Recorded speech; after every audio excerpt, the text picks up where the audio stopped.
नमस्कार। स्वागत है आप सबका राजनीति के इस अखाड़े में। मेरा नाम है अजय सितिया। मित्रों, वह वीडियो तो आपने भी देखा होगा, चंद्रबाबू नायडू के शपथ ग्रहण का वीडियो। दो वीडियो बहुत पॉपुलर हुए। एक वीडियो में नरेंद्र मोदी चंद्रबाबू नायडू को गले लगा रहे हैं। वह वीडियो बहुत पॉपुलर हुआ और जिसमें चंद्रबाबू नायडू भावुक हो गए। दूसरा वीडियो उससे भी ज्यादा पॉपुलर हुआ है, उससे ज्यादा वायरल हुआ है। वह वीडियो आपने जरूर देखा होगा। उस वीडियो में अमित शाह पूर्व राज्यपाल तमिलसाई सुंदरराजन को डांट रहे हैं।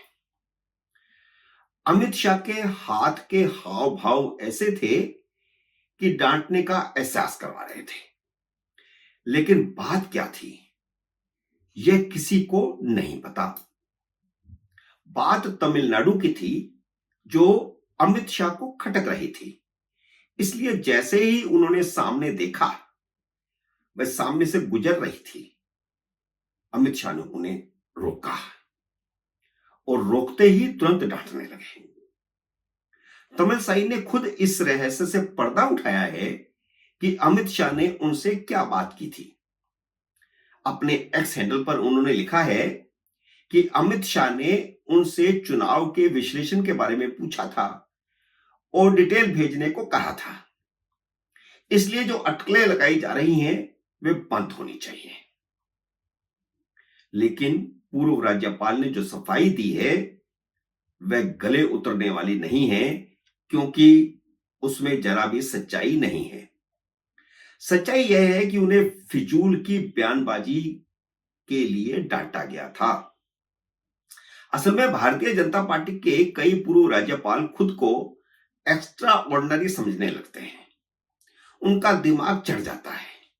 उन्हें लगता है कि कार्यकर्ता तो भाजपा के सैकड़ों हजारों लाखों हैं, लेकिन उन्हें ही राज्यपाल बनाया गया, इसलिए उनके पास एक्स्ट्रा दिमाग है, एक्स्ट्रा ऑर्डिनरी लोग हैं वो।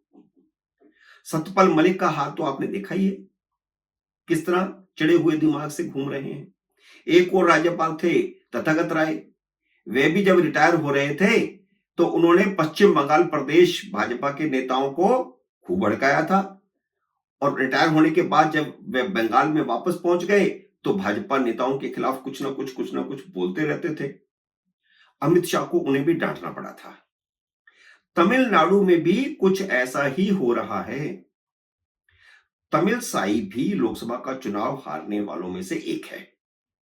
असल में तमिलनाडु में भारतीय जनता पार्टी को बहुत उम्मीदें थी, लेकिन एक भी सीट जीत नहीं पाई।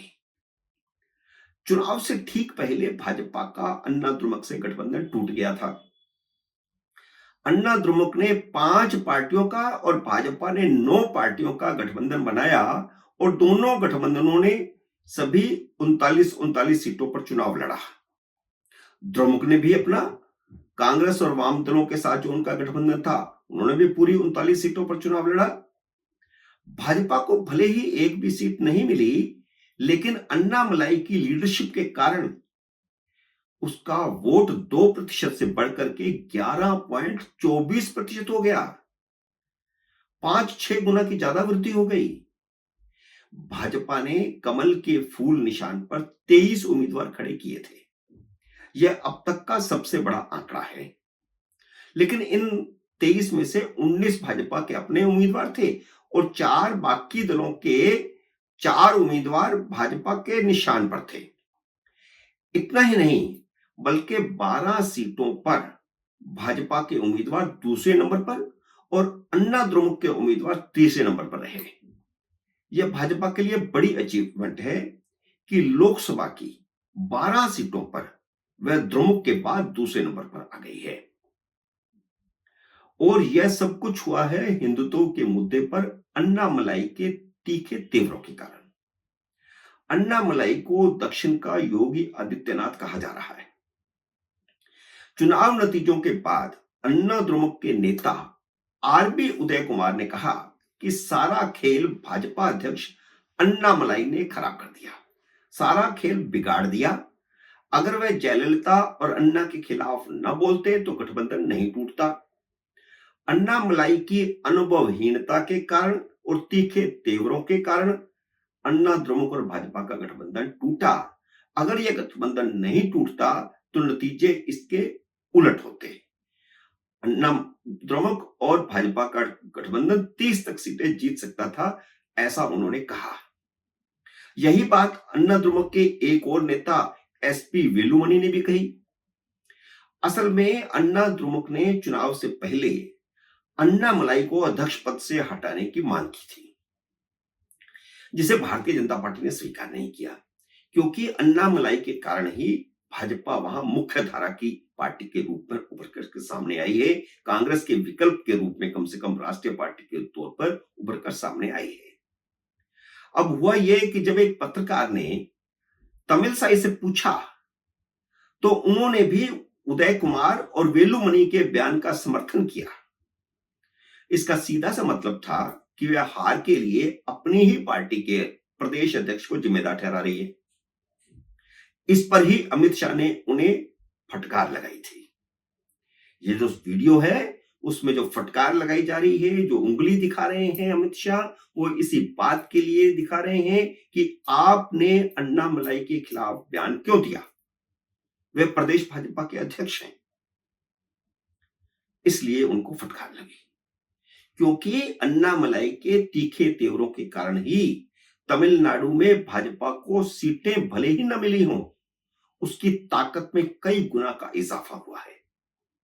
अपनी बड़ी ताकत के बूते भारतीय जनता पार्टी अगर अन्ना द्रमुक के साथ समझौता करेगी तो अब ज्यादा सीटों पर उसका दावा बनेगा, और यही भारतीय जनता पार्टी की रणनीति है। आज स्थिति यह है कि तमिलनाडु में द्रविड़ पार्टियां ही नंबर 1 और नंबर 2 हैं। इस चुनाव में भी भले ही अन्ना द्रमुक के गठबंधन को भी एक सीट नहीं मिली, भले ही भाजपा के गठबंधन को एक सीट नहीं मिली, लेकिन नंबर 2 पर अन्ना द्रमुक ही रही है। अन्ना द्रमुक गठबंधन को 23% वोट मिले हैं, तो भाजपा गठबंधन को 18% वोट मिले हैं। इसका मतलब यह है कि अगर ये दोनों गठबंधन मिल जाए फ्यूचर में तो द्रमुक को हराया जा सकता है। लेकिन तमिलसाई जैसे नेता सारा गुड़ गोबर किए जा रहे हैं। अब एक को डांट पड़ गई है तो सार्वजनिक तौर पर डांट पड़ गई है, तो बाकियों का मुंह खुद ब खुद बंद हो जाएगा। शायद इसी रणनीति के तहत अमित शाह ने सार्वजनिक तौर पर तमिलसाई को डांटा। उन्हें भी पता था कि हर जगह वीडियो लग रहे हैं, हर जगह रिकॉर्डिंग हो रही है और ये बात सबको सामने आएगी। मित्रों, उम्मीद है मेरा ये वीडियो आपको पसंद आया होगा। इसे लाइक और शेयर कीजिए। अगर आपने मेरे YouTube चैनल को सब्सक्राइब नहीं किया तो कृपया सब्सक्राइब करके अपना आशीर्वाद दीजिए। जल्द ही मिलते हैं अगले वीडियो में किसी अन्य विषय के साथ। तब तक नमस्कार।